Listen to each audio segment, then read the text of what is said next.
तो with sir physics class का आपका स्वागत है। चैप्टर चल रहा था इलेक्ट्रिक फील्ड, अब उसमें नया टॉपिक कूलाम का नियम यानी कूलम्स लॉ के बारे में पढ़ेंगे आज। तो कूलाम का नियम बताता है जब अपने पास दो चार्ज है तो वो एक दूसरे के पास पास रखे हुए तो वो एक दूसरे पर फोर्स लगाएंगे, यानी रिपल्सिव या अट्रैक्टिव पर फोर्स लगाएंगे। एक दूसरे पर फोर्स डिपेंड करता है वो दोनों चार्ज अगर समान है, प्लस प्लस है, माइनस माइनस है, तो एक दूसरे पर रिपल्सिव प्रतिकर्षित बल लगाएंगे। अगर एक प्लस एक माइनस है तो एक दूसरे पर अट्रैक्टिव यानी आकर्षण बल लगाएंगे। तो वो नियम जो फोर्स के बारे में बताता है उसे कूलाम का नियम यानी कूलम्स लॉ कहेंगे।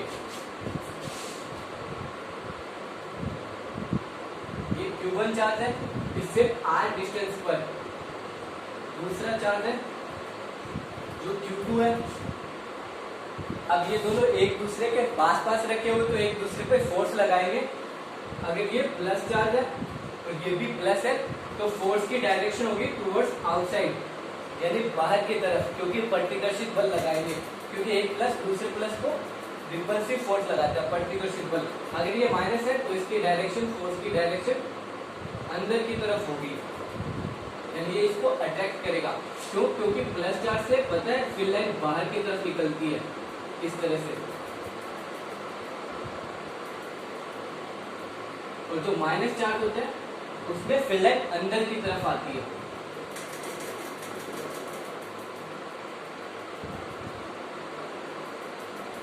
इस तरह से तो अगर प्लस है तो दूसरे प्लस को रिपल्सिव प्रतिकर्षित यानी धक्का देगा तो फोर्स लगाएगा टुवर्ड्स आउटसाइड यानी बाहर की तरफ। तो फोर्स की डायरेक्शन हो गई ये। अब अपन को फोर्स की वैल्यू निकालनी है, मैग्नीट्यूड निकालना है इसका। तो इसके लिए दो स्टेटमेंट होते हैं कूलम्स लॉ में। पहला स्टेटमेंट ये बोलता है कि जो फोर्स होता है वो इन दोनों चार्ज के जो मैग्नीट्यूड होता है उसके डायरेक्टली प्रोपोर्शनल होता है, यानी फोर्स समानुपाती होगा इसके Q1 और Q2 के, यानी दोनों चार्ज के परिमाण के मैग्नीट्यूड के बराबर होगा। परिमाण का मतलब है कि अगर ये माइनस चार्ज है तो भी अपन इसकी माइनस वैल्यू यानी इसकी डायरेक्शन नहीं लेंगे, कंसीडर करेंगे सिर्फ इसका मैग्नीट्यूड, इसकी वैल्यू कितनी है। यानी जैसे 5 न्यूटन है, 5 कूलम है, तो ये प्लस का है और ये माइनस का, तो भी अपन दोनों का मैग्नीट्यूड यहाँ पर वैल्यू पुट करेंगे, ना कि साइन। इसका जो माइनस साइन है वो अपन कंसीडर नहीं करेंगे। मैग्नीट्यूड का मतलब यही है। तो पहला स्टेटमेंट तो ये हो गया। दूसरा स्टेटमेंट ये बोलता है कि जो फोर्स है वो इनवर्सली प्रोपोर्शनल है किसके, 1/r² के, यानी उनके बीच की, दोनों चार्ज के बीच की जो दूरी है उसके वर्ग के व्युत्क्रमानुपाती होता है। इसका मतलब है कि जैसे जैसे r की वैल्यू बढ़ेगी यानी दोनों चार्ज के बीच की डिस्टेंस जैसे जैसे बढ़ती रहेगी फोर्स की वैल्यू कम होती रहेगी। तो ये दो स्टेटमेंट होते हैं कूलम्स लॉ में। तो दोनों स्टेटमेंट को अपन एक साथ लिखेंगे, तो अपन को ये एक अनदर फॉर्म मिलेगी कुछ इस तरह से, Q1 Q2 अपॉन r² यानी बीच की डिस्टेंस की स्क्वायर।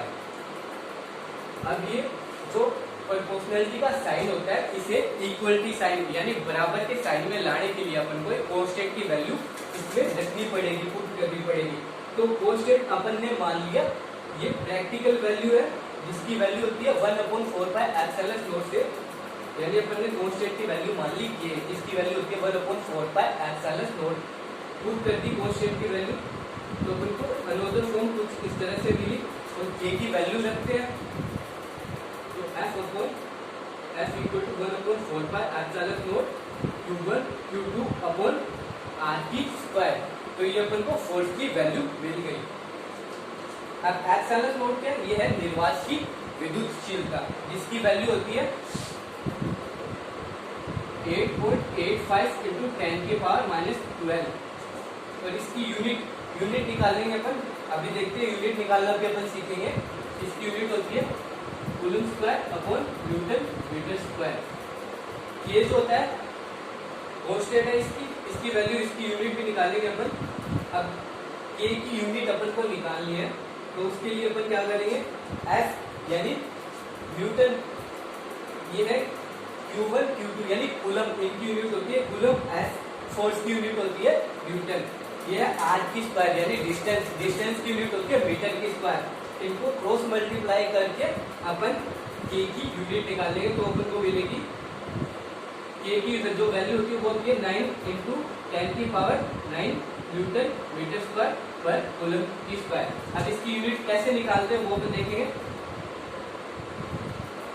न्यूटन, फोर्स की यूनिट न्यूटन, सी और सी यानी कूलम की स्क्वायर हो जाएगा और इस साइड मल्टीप्लाई में तो इस साइड जाके डिवाइड हो जाएगा तो न्यूटन अपॉन कूलम की स्क्वायर। तो ये है आर यानी मीटर, तो ये हो जाएगा न्यूटन इंटू मीटर की स्क्वायर अपॉन कूलम की स्क्वायर। तो ये तो यूनिट अपन ने निकाल ली के की। इसी तरह एप्सिलॉन नॉट की यूनिट निकाल लेंगे तो के की वैल्यू जो होती है वो होती है 1/4 पाई एप्सिलॉन नॉट। तो यहाँ से एप्सिलॉन नॉट की जो वैल्यू यूनिट निकालनी है तो अपन इसको यहाँ पे ले आएंगे और के को डिवाइड में ले आएंगे। 4 पाई की यूनिट नहीं होती तो के की यूनिट जो होती है न्यूटन मीटर स्क्वायर पर कूलम की स्क्वायर वैल्यू रखेंगे तो कूलम की स्क्वायर ऊपर चला जाएगा और नीचे वैल्यू रह जाएगी न्यूटन मीटर स्क्वायर। तो इस तरह ये एप्सिलॉन नॉट की यूनिट होती है। इसकी वैल्यू होती है 8.85 इंटू 10 की पावर -12। तो ये थी कूलम लॉ यानी कूलम लॉ जो फोर्स को बताता है जब दो चार्ज पास में रखे हुए होते हैं तब उनकी वैल्यू। ये की वैल्यू प्रैक्टिकल वैल्यू है 1/4 पाई एप्सिलॉन नॉट जिसका मान होता है 9 इंटू 10 के पावर 9 न्यूटन मीटर पर कूलम की स्क्वायर।